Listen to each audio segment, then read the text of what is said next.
علماء اور مشائخ کے ہزاروں مقامات و مراتب ہیں۔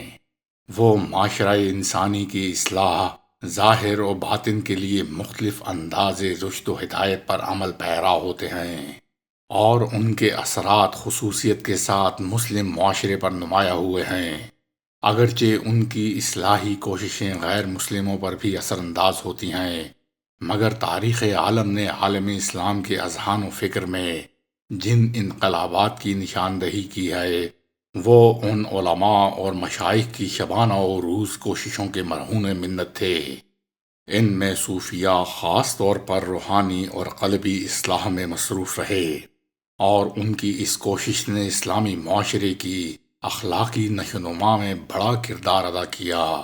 انہوں نے احکام الہیہ اور مقام مصطفیٰ کی عظمت کو لوگوں کے دلوں میں نقش کرنے میں بڑا کام کیا۔ انہوں نے مردہ دلوں کو حیات تازہ بخشی اور مردہ نعشوں کو نفخت فیہ من الروح کے پیغام سے زندہ کر دیا۔ صوفیاء میں سے صوفی، متصوف اور مستصوف کی اصطلاحات اہل علم پر کسی تفصیلی وضاحت کی محتاج نہیں ہیں، البتہ ان حضرات میں سے ملامتیہ، قلندر اور مجذوب کسی قدر وضاحت کی طلبگار ہیں، جسے ہم اختصار سے بیان کرتے ہیں۔ ملامتیہ صوفیاء کی وہ جماعت ہے جو ریا سے بچتی ہے اور اخلاص میں بے حد کوشش کرتی ہے۔ وہ اپنے کمالات باطنی کو ظاہری شکستہ حالی کے پردے میں پوشیدہ رکھنے کی کوشش کرتی ہے۔ ظواہر بین حضرات ان پر اپنی عقل کے ماتحت غلط رائے قائم کرتے ہیں اور سنگین الزامات کی بنا پر فتاویٰ صادر کرتے ہیں، مگر ان حضرات ملامتیہ نے نہ تو اپنے حالات پر نظر ثانی کرنے کو درخور اعتنا سمجھا اور نہ اپنے معاندین کے فیصلوں کو اہمیت دی۔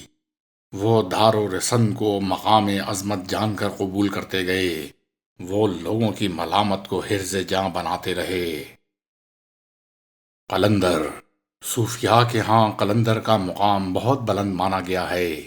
یہ لفظ سریانی زبان میں اللہ کے ناموں میں سے ایک نام ہے، اور وہ حالات و مقامات و کرامات سے تجاوز کرتا چلا جاتا ہے، عالم سے مجرد ہو کر اپنے آپ کو گم کر دیتا ہے۔ شاہ نعمت اللہ ولی کی رائے میں جب صوفی منتہا اپنے مقاصد کو پا لیتا ہے تو قلندر ہو جاتا ہے۔ یہ وہ لوگ ہیں جنہیں حقارت کی نگاہ سے دیکھنے والے بعض اوقات دم بخود رہ جاتے ہیں۔ قلندر کے مقام کو متعین کرنے کے لیے عارفان حق نے بڑے بڑے عمدہ نکتے بیان کیے، کتابیں لکھی، مقالات سپرد قلم کیے، اوصاف لکھے، مگر حقیقت یہ ہے یہ لا الہ کے دو حرفوں کا مالک لغت ہائے حجازی کے قارونی خزانوں کے نگرانوں کے الفاظ میں نہ سما سکا۔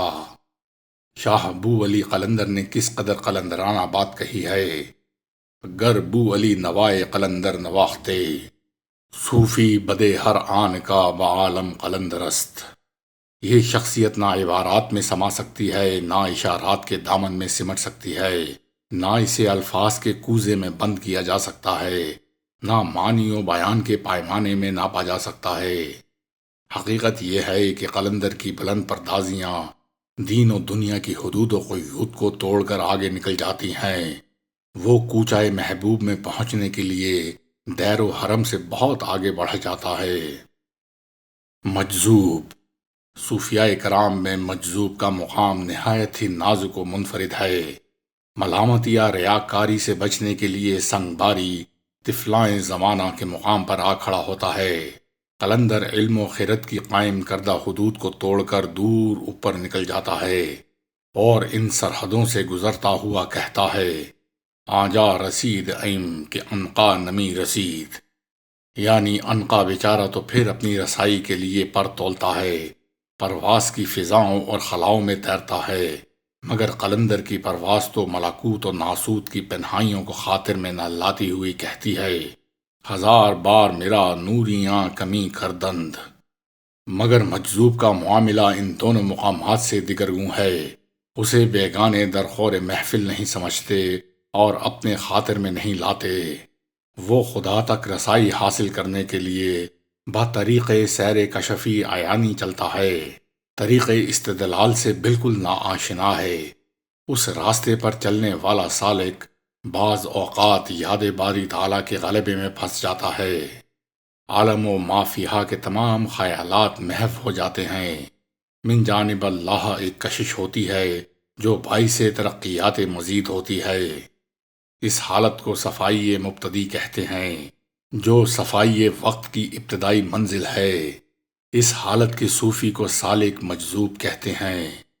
صوفی پر مختلف مقامات آتے رہتے ہیں، تجلیات وارد ہوتی رہتی ہیں، وہ صفاتی متوسط کے مقام پر پہنچ جاتا ہے، پھر وہ جا کر مجذوب کامل بنتا ہے۔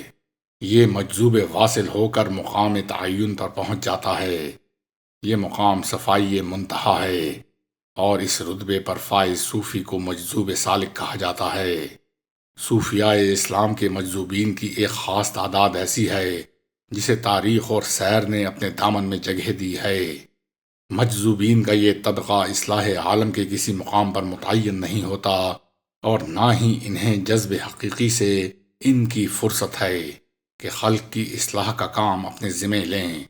بائیں ہمہ باز حضرات کے معاملات ان مجاذیب کے گوشہ ابرو کی جنبش سے وارث ہوئے ہیں۔ دور حاضر میں مادیت نے انسانی ضمیر کو زنگ آلود کر دیا ہے۔ انسان اپنی ظاہری زندگی کی آسانیوں کے حصول کے دیوانہ وار تگ و دو میں مصروف ہو گیا ہے۔ اہل اللہ کی مجالس سے محروم ہو گیا ہے، علماء حق کی صحبت سے دور چلا گیا ہے۔ رشد و ہدایت کے چشموں سے اسے ایک قطرہ آب میسر نہیں۔ یاد الہی کی راحتوں سے یکسر بے بہرا ہو گیا ہے۔ اسے کثرت مال کی فکر نے طالب گور و دوڑ دھوپ میں سرگرداں کر دیا۔ اللہ ہمیں راہ مستقیم پر چلنے کی توفیق عطا کرے اور ہماری اصلاح احوال فرمائے، آمین۔